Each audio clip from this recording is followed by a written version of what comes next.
This is Optimal Relationships Daily, episode 1705. Keep Overspending? 5 Genius Tips for Sticking to a Budget, by Jen Hayes of jenhayes.me. Hello, everybody, and welcome to another Sunday bonus episode here on ORD. I'm Greg Audino, and if you are new to these bonus episodes, what we do each week is share an extra episode, one that was previously aired on another show in our network that we think you would enjoy and would be applicable to you. So this one comes from Optimal Finance Daily, all about sticking to a budget, which is, needless to say, often an area of emphasis for couples, buying a home, having children, or generally just navigating life and its big expenses together. So let's get right into it now with Diana's narration as we optimize your life. Keep Overspending? 5 Genius Tips for Sticking to a Budget, by Jen Hayes of jenhayes.me. The first step to getting your financial life together is to create a budget. Many people have no idea where their money's going. How can you reach your financial goals if you have no clue what you're spending your money on? A budget is telling your money where to go instead of wondering where it went. A budget puts you back in the driver's seat and gives you control over your finances.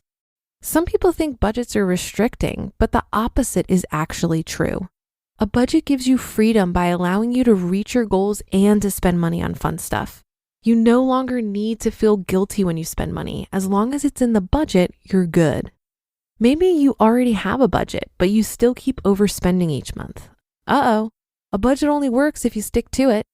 Here are 5 essential tips for sticking to your budget. Check in regularly. It's really easy to overspend if you aren't monitoring your spending closely. If you're a money nerd, you might want to compile a spreadsheet of all your purchases. For those of us who don't want to take the time to do that, there's an easy solution with online banking. Log into your account often to check your balance and review your purchases. It's also a good idea to do this in case there's ever a suspicious or fraudulent activity on your account.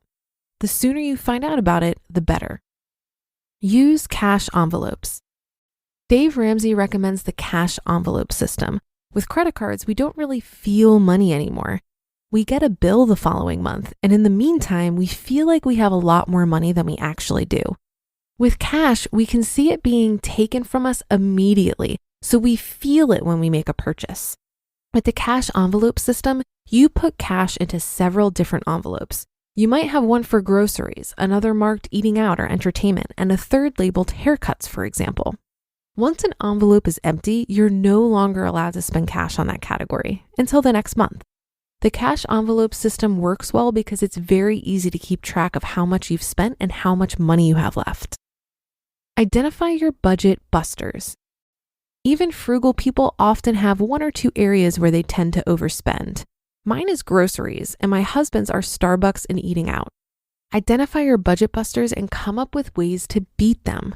For example, if your problem is eating out, you could set a goal to get lunch at work once per week instead of every day. If groceries are your budget buster, a common one, try switching to a cheaper store like Walmart or cutting back on prepackaged items and microwavable foods. How about freezing leftovers or using the free Ibotta app to earn cash back on groceries? Remember your goals and spend mindfully. Why did you set a budget in the first place? Were you tired of living paycheck to paycheck and always feeling broke? Do you want to pay off debt, save for a down payment on a home, or buy a new car? Remember why you started.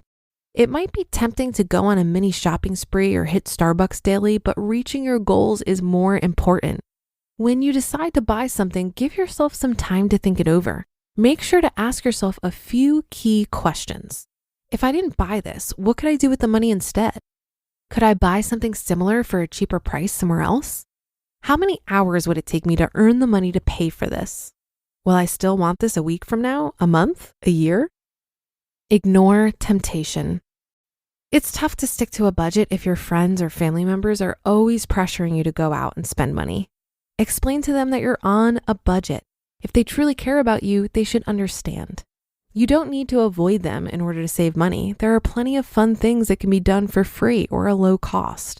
Instead of going to expensive dinner or hitting the bars, suggest something frugal instead. You could try having a board game night, going hiking, playing mini golf, taking your dogs to the park, or checking out a free festival. Stick to your budget. Overspending is a common struggle that many people face. Even the most frugal people often have one or two problem areas where they tend to overspend. If you're having trouble sticking to your budget, make sure to monitor your spending regularly, use the cash envelope system, identify your budget busters, remember why you started budgeting, spend mindfully, and ignore temptation. You just listened to the post titled Keep Overspending? 5 Genius Tips for Sticking to a Budget by Jen Hayes of jenhayes.me. As if the McCrispy couldn't get any better, Bacon and Ranch just entered the chat. The Bacon Ranch McCrispy, available at participating McDonald's for a limited time. Ba-da-ba-ba-ba. Great advice here from Jen on sticking to a budget. Checking in is so important. I actually like to check in monthly on my budget. While I'm tracking my spending daily, my monthly check-in lets me see the full picture of how I did on my spending, and I get to calculate my savings rate and compare it to other months. It's a good time to reset. If I didn't hit my goal, I can analyze why and come up with a plan to do better the next month, or figure out if my budget wasn't realistic to begin with.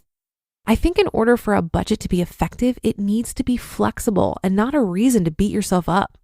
The best thing about a budget for me is the tracking. I really like to see the progress over time. Looking at my monthly tracking shows me that even if I overspend one month, there are other months when I spend way under budget. Seeing my progress strengthens my resolve to keep going, and I've even extended this tracking practice to other areas of my life. I have quarterly goals for reading and working out and building my business that I track on a goal wall in my office. When I first started doing this, I would quickly give up on the goal if I had a slip up.